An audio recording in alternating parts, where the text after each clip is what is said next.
Wii Sports Boxing was the first example of just how fun and exhausting playing a fighting game on the Wii can be. So we've been anxiously awaiting the first true throwdown simulator on the console, hoping that it will be a little more in-depth. Mortal Kombat Armageddon serves as the litmus test, but is it sweet science or a dull dispute? It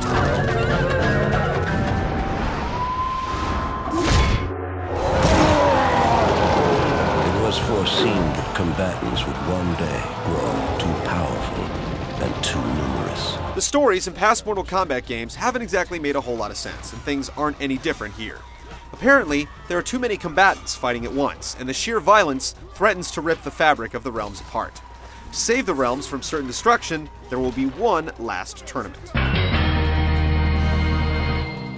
There's also a story to the Conquest mode, where you play as Taven, a young man who has been frozen in stone, but is awakened to discover his destiny as the leader of Edenia, one of the realms in the MK mythos. Neither story is all that engrossing, yet it's admirable that Midway even bothered, considering most fighters don't. The pyramid is completed. You are certain the battle will take place here, Delia? The opening cinematic is impressive, but we had problems with the screen tearing when viewing it in progressive scan.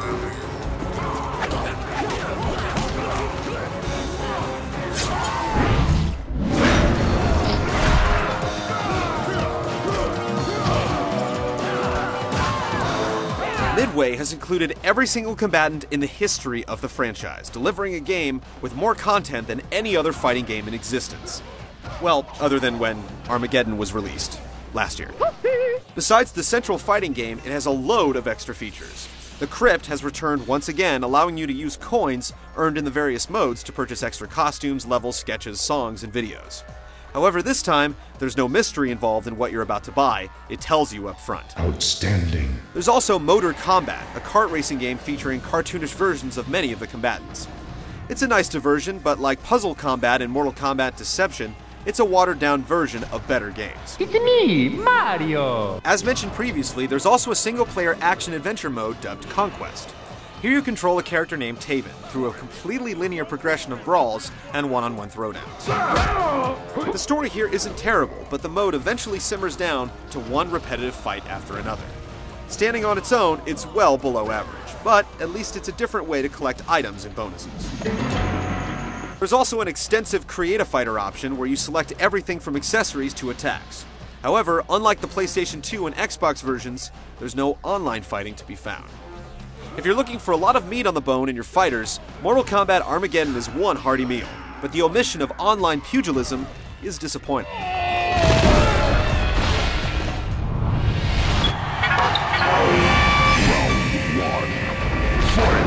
Immediately upon hearing that Mortal Kombat was coming to the Wii, we envisioned tossing Scorpion's spear by using a thrusting motion, and then swinging the Wii remote upward for the finishing uppercut. That's not what you get here. Special moves are controlled with gestures, but not in the way where you can interact with other players in your living room. Instead, you'll be shoving the Wii remote from side to side or up and down to perform teleports and projectile attacks. It's the easy way out, and to make matters worse, they don't always register. For a game like Mortal Kombat, where split-second timing is everything, it's almost a deal-breaker. Sure, tossing spears and ripping the heads off foes could be tiring, but is there anything really wrong with that? The traditional punches and kicks are mapped to the D-pad on the Wii remote, which can make things a little awkward. And overall, Mortal Kombat Armageddon is one of those games where the Wii gestures actually impede on the enjoyment of the game instead of increasing it. The good news is that you don't have to play with the Wii controls if you don't want to. You can instead use the classic controller or a GameCube controller, in which case it plays fine. But then, you're left with a game that's been available for last-gen systems for some time, yet it looks worse on the Wii. If you do play with an alternate controller or suffer through the Wii controls, you can look forward to the return of aerial combos and breakers, simplified fighting styles, and the same stiff memorization-focused combat that you've come to either love or hate. One new addition that may not sit well with the fans is Create a Fatality, where you can rip off the limbs of opponents one by one if you're skilled enough to keep entering inputs before the timer expires. It's novel at first, but we found ourselves missing the old system, even though level-specific fatalities are in much higher abundance.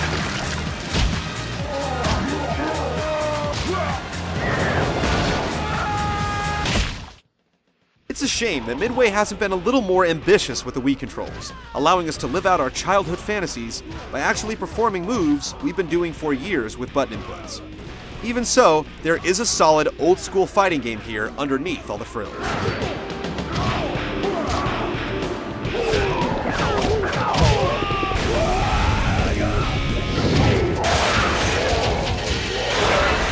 We're definitely disappointed in the implementation of the Wii controls in Mortal Kombat Armageddon. It could be so much more than it is, and with the downgraded graphics and no online option, this is a lazy port.